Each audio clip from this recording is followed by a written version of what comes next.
Hello dear student, I am R.P. Upadhyay. I am working at Government College Hasaud district Janjgir Champa.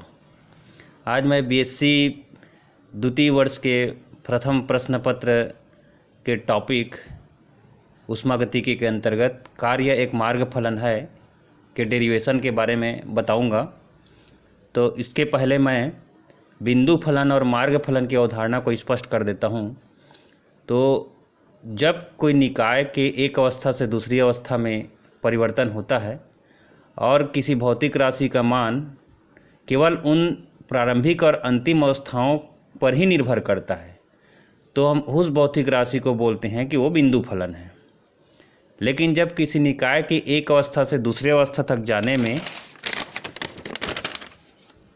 या उस प्रक्रम को अपनाने में उस भौतिक राशि का मान न केवल प्रारंभिक और अंतिम अवस्था पर निर्भर करे, बल्कि उस मार्ग पर निर्भर करे जिस मार्ग से हम गए हैं, तो हम उस भौतिक राशि को कहते हैं कि वह मार्ग फलन है.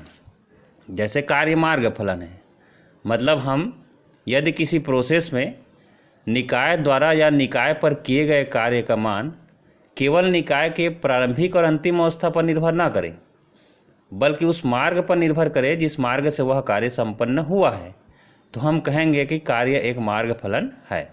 जैसे मान लो ये प्रारंभिक अवस्था है, ये अंतिम अवस्था है एफ.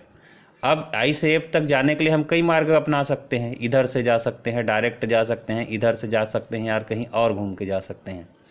तो प्रत्येक मार्ग में किए गए कार्य का मान अगर सेम आ जाता है तो हम कहेंगे, चूँकि निकाय की प्रारंभिक और अंतिम अवस्थाएं सेम है इसलिए वह बिंदु फलन है. और अगर उनका मान अलग अलग आता है तो हम कहेंगे कि निकाय किए गए कार्य का मान किया गया कार्य क्या है, हमारा मार्ग फलन है. तो यहाँ पे हम डेराइव करके देखते हैं कि कार्य मार्ग फलन है कि बिंदु फलन है. हालांकि मार्ग फलन है उसको डेराइव भी करना है. तो मान लेते हैं हमारे पास कोई निकाय है जिसकी प्रारंभिक अवस्था आई है और उसका अंतिम अवस्था एफ है. तो इसके लिए हम एक सूचक आरेख खींचते हैं जो कि उस निकाय के दाब और आयतन के बीच खींचा जाता है. आयतन को x अक्ष पर ले लेते हैं और दाब को y अक्ष पर ले लेते हैं. अब हम I से F तक जो है 3 मार्ग द्वारा जाते हैं. एक है हमारा मार्ग एक जिसको IAF मार्ग नाम दिया गया है. एक हम I से F तक डायरेक्ट जाते हैं और दूसरा मार्ग है मान लो IBF. अब सबसे पहले हम इस विधि में हम इस कॉन्सेप्ट को अपनाएंगे कि दाब आयतन वक्र द्वारा आयतन अक्ष से जो घिरा क्षेत्रफल रहता है वह उस प्रक्रम में निकाय द्वारा या निकाय पर किए गए कार्य के मान के बराबर होता है. जैसे यहाँ पे I से F तक अगर गए हैं तो यहाँ पे किए गए कार्य का मान निकालना है, तो इस क्षेत्रफल के IF वक्र द्वारा इस आयतन अक्ष से घिरे क्षेत्रफल के बराबर होगा कार्य का मान. तो सबसे पहले हम लेते हैं कि वह IAF मार्ग द्वारा किया गया कार्य निकालना है. तो यहाँ पे देखिए, मार्ग IAF में किए गए कार्य के लिए 2 भाग से मिलकर बना है. एक IA तक गए, फिर A से F तक गए. तो इसको हम WIAF बराबर लिख सकते हैं WIA प्लस WAF. यहाँ मैं शो किया हूँ. अब यहाँ पे WIA मतलब I से A तक जाने में किया गया कार्य. तो हम जानते हैं कि थर्मोडायनेमिक्स में किए गए कार्य का मान P इंटू डेल्टा भी होता है, या P भी वक्र द्वारा आयतन अक्ष से घिरा क्षेत्रफल. ये दोनों फार्मूला से निकाल सकते हैं. तो यहाँ पे देखिए I से A तक डेल्टा भी मतलब आयतन में परिवर्तन है. तो I से A तक जब जाते हैं तो यहाँ आयतन में कोई चेंज नहीं हो सकता है, आयतन कांस्टेंट है. इसलिए यहाँ पे WIA जिसका मान P डेल्टा भी से निकालेंगे तो वो 0 आ जाता है. और WAF का मान जो है AF वक्र द्वारा आयतन अक्ष से घिरा क्षेत्रफल, मतलब यहाँ क्षेत्रफल हो जाएगा इस आयत का AFDC हो जाएगा. ये लिखा गया है. दोनों को ऐड करेंगे तो WIAF का मान WAF के ही बराबर आएगा, मतलब आयत AFDC के क्षेत्रफल के बराबर आ जाएगा.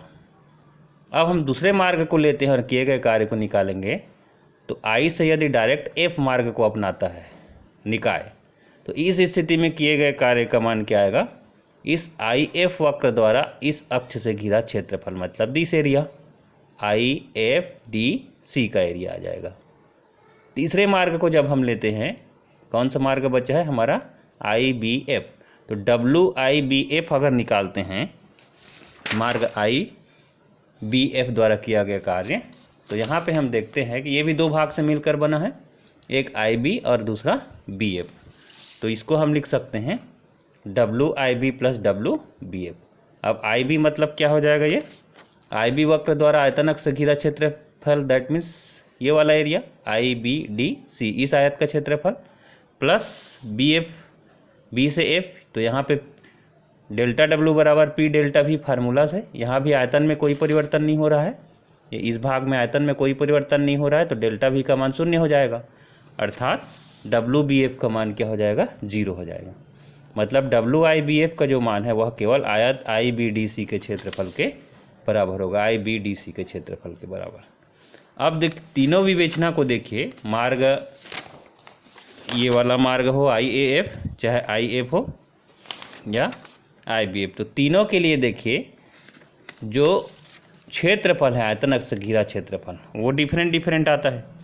मतलब सबसे बड़ा एरिया IAF मार्ग को अपनाए हैं तो आता है, उससे छोटा IF मार्ग द्वारा जब अपनाते हैं तो ये एरिया आता है, और उससे छोटा IBF को अपनाते हैं तो आता है। तो इन तीनों से स्पष्ट है कि WIAF बड़ा है WIF से, बड़ा है WIBF से। मतलब IAF मार्ग को अपनाने से जो कार्य मिलता है वो IF से बड़ा होता है, और IF मार्ग को अपनाने से जो कार्य मिलता है वो IBF मार्ग को अपनाने से मिलता है, क्योंकि इसके द्वारा जो क्षेत्रफल है वो बड़ा आया है, उसके बाद इसका आया है, उसके बाद इसका आया है। तो हम यह कह सकते हैं यहाँ पे कि निकाय द्वारा एक अवस्था से दूसरे अवस्था तक जाने में किए गए जो कार्य का जो मान है वह निकाय के न केवल प्रारंभिक और अंतिम अवस्था पर निर्भर करता है, बल्कि उस मार्ग पर डिपेंड करता है जिस मार्ग से वह कार्य संपन्न हुआ है।